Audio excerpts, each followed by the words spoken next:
Breaking news చూస్తున్న Malkajgiri police commissionerate పరిధిలో cyber నేరగాళ్లు రెచ్చిపోయారు. రాంపల్లి ఆర్ఎల్ నగర్ కు చెందిన కూరెల్లి సూర్యకళారెడ్డి అనే మహిళ నుంచి 71,500 రూపాయలను సైబర్ కేటుగాళ్లు కొట్టేశారు. కీసర సిఐ అర్కపల్లి ఆంజనేయులు పేరు చెప్పి సర్దార్ అంకేష్ జాదవ్ అనే వ్యక్తులు ఫోన్ చేశారని బాధితురాలు తెలిపింది. తాము ఆర్మీ ఆఫీసర్ సంతోష్ కుమార్ తరపున మాట్లాడుతున్నామని నమ్మబలికినట్లు చెప్పింది. ఆయన బదిలీపై వెళుతున్న నేపథ్యంలో ఫ్రిడ్జ్, కూలర్, ఏసీలు, ఫర్నిచర్ తక్కువ ధరకే అమ్ముతున్నామని నమ్మబలికారింది.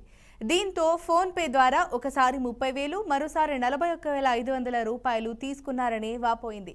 అనంతరం ఫోన్ లిఫ్ట్ చేయకపోవడంతో మోసపోయినట్లు గ్రహించిన బాధితురాలు కీసర పోలీసులకు, సైబర్ క్రైమ్ పోలీసులకు ఫిర్యాదు చేసింది. 72,000 కొట్టేసిండు సిఐ పేరు ఆంజనేయులు సారు పేరు చెప్పి 72,000, 71,500 ఫ్రాడ్ చేసిండు నా ఫోను. ఏదో సామాను మిలిటరీ ఆయన మిలిటరీ ఆఫీసరు ట్రాన్స్ఫర్ అయింది ఆయనకు అని చెప్పి మీ సిఐ ఫ్రెండు అని చెప్పి సిఐ చెప్పిండు మీ నెంబర్ అని చెప్పి చెప్తే నమ్మాల్సి వచ్చింది. నమ్మితే వాడు ఫ్రాడ్ చేసేసి స్కానర్ పంపించేసి స్కానర్ కొట్టేయంగానే ఫోన్ మార్చేసిండు. అంతే, స్కానర్ పంపించిండు, ఫోన్పేనే కొట్టినాం. ఏదో చెప్పి